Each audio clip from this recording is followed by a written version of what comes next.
What do you think about Tim Sweeney's victory with Epic over Apple? I think it is incredible, and the entire developer ecosystem, not just on iOS, but on Android as well, owe Epic, Tim Sweeney, and Mark Rain an enormous debt of gratitude for taking on the only battle that has ever inflicted a serious wound on Apple in this entire sordid campaign of monopoly enforcement, and that is Epic's fight versus them. Tim recently revealed that it has cost well over $100 million in legal fees to carry on this battle against Apple. We, for a hot moment, considered suing Apple when they were threatening to kick us out. We shopped the case around with a few law firms, and perhaps, of course, they would tell us, you have a good case. I mean, they're trying to sell a product here, but they would also tell us it's going to cost a minimum of $10 million, and it's going to take 5 to 7 years through all the appeals. Now, we now learned the actual price tag was 10 times higher, right? Epic spent over $100 million. It would have destroyed us to take on Apple in the legal realm. Only a company like Epic could do it. And only a company run by founders like Tim, like Mark, could risk the business in the way that they did. The audacity they had to provoke the fight in the first place, which I thought was just incredible, and to stick with it for the long term. No board would have signed off on this lawsuit to a professional CEO. No freaking way. So the fact that they've been able to beat Apple in also the most hilarious way possible, I think it's just incredible. Because remember, their first victory in the case was actually not much of a victory. There were about 11 counts in the trial. Apple basically won 10 of them, and the judge awarded Epic this one little win that Apple couldn't tell them not to link out to the internet to be able to do the payment processing. So they won this one little thing. And Apple, instead of just taking the 10 out of 11 wins and going, fine, you can have your little links, but all these other rules stay in place, decided to essentially commit criminal contempt of court, as they've now been referred to for prosecution, and angered the judge to such a degree that the rule of law in the U.S. now is that you can launch an app in the App Store and you don't have to use in-app payment, but you can have a direct billing relationship with a customer if you just link out to the open internet when you take their credit card and then hop back into the app. And we owe all of that to Tim and Mark. We owe all of that to Epic. We're going to launch new apps any minute now, I hope actually next week, to take advantage of this, that revamp the Hey app such that people who download the Hey app off the Apple App Store can sign up in the app and can then use the web to put in their credit card, so we don't have to pay 30%. So we have a direct billing relationship, and such that they can take that subscription to Android, to PCs, whatever, without any hassle. And we have Tim and Mark to thank for it. Yeah, Tim, I mean, like you said, founders, but also specific kind of founders, because I think maybe you can educate me on this, but Tim is somebody who maintains to this day sort of the unreasonableness of principles. Yes. That's what I love. I think sometimes maybe even with founders, you can get worn down. It's a large company. Yes. There's a lot of smart, quote unquote, people around you, lawyers, and just whisper in your ear over time. And you're like, well, just be reasonable. This is a different thing. And to be the sort of maintain, I mean, Steve Jobs did this, still are the asshole.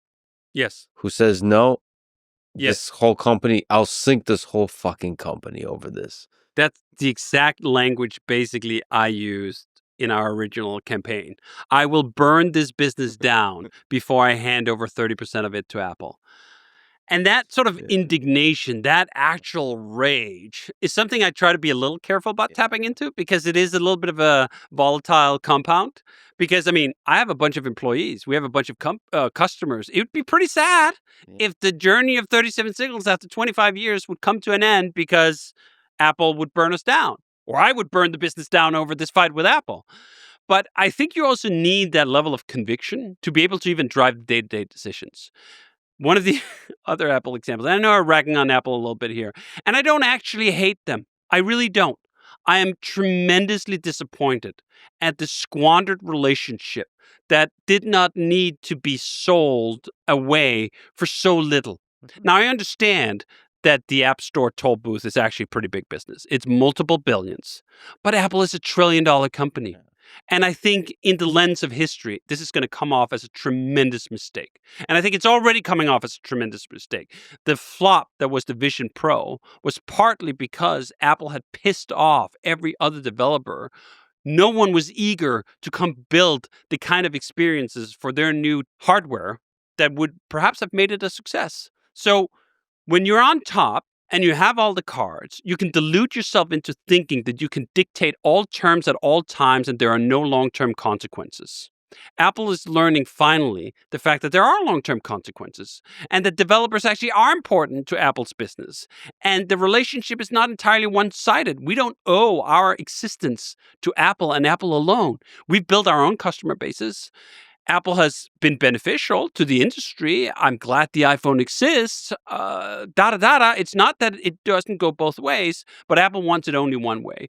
And I think that is a mistake. And it's a mistake that was avoidable. And that's disappointing. Certainly disappointing for me. I've literally spent 20 years evangelizing this shit, right? I've spent so much money buying Apple hardware, excusing a bunch of things they've done over the years. And then for what?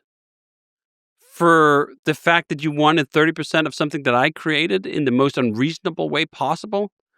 Couldn't we have found a better way to do this? I think they're going to get forced to do a better way. But did you also have to go through the indignity of having a criminal contempt charge against you, getting referred to prosecution? It just seems so beneath Apple, but it also seems so in line with what happens to huge companies who are run by quote unquote professional managers rather than founders and unreasonable people. Well, we should probably also say that the thing you love about Apple, the great spirit of Apple, I think still persists.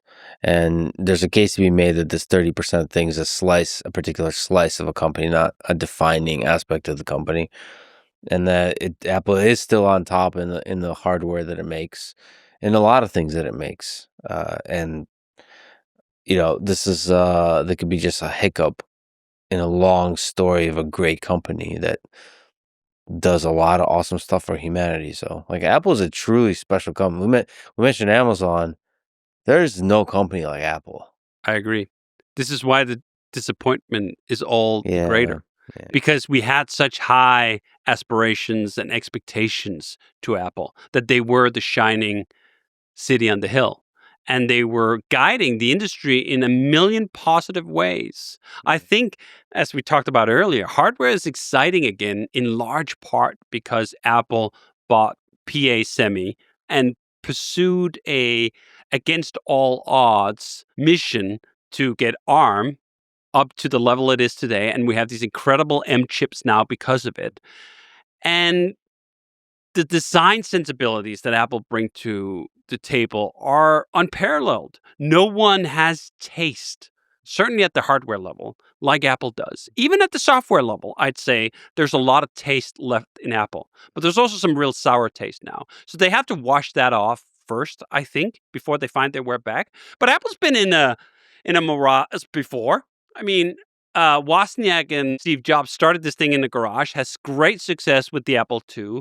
He hands the company over to a sugar drink salesman who tanks the company into the 90s. He doesn't learn the lesson, spends the next 20 years building up this amazing company, then hands the company over again to a logistics person who presumably had more redeeming qualities than the first guy who put in charge, but still ends up leading the company astray.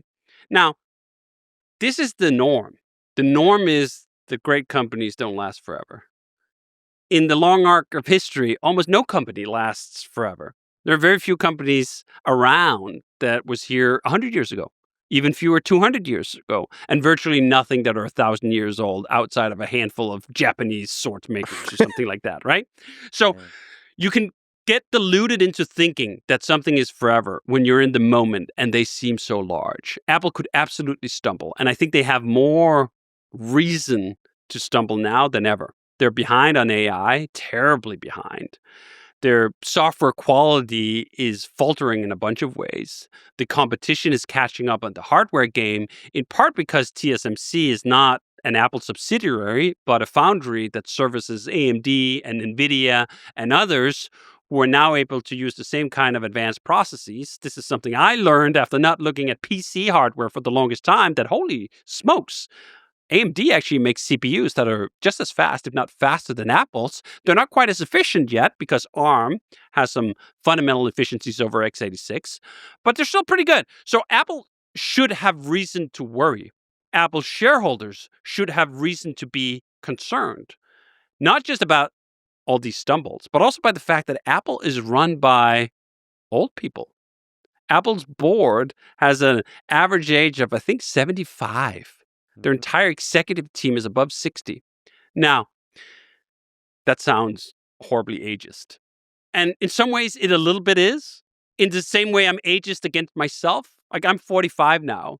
And I sort of kind of have to force myself to really get into AI, because it is such a paradigm shift. And a lot of people, when they reach a certain age, are just happy to stay with what they know. They don't want to go back to being a beginner. They don't want to go back to having to relearn everything. And I think, like, this is a little hard for me at 45. How the hell do you do that at 75? Mm-hmm.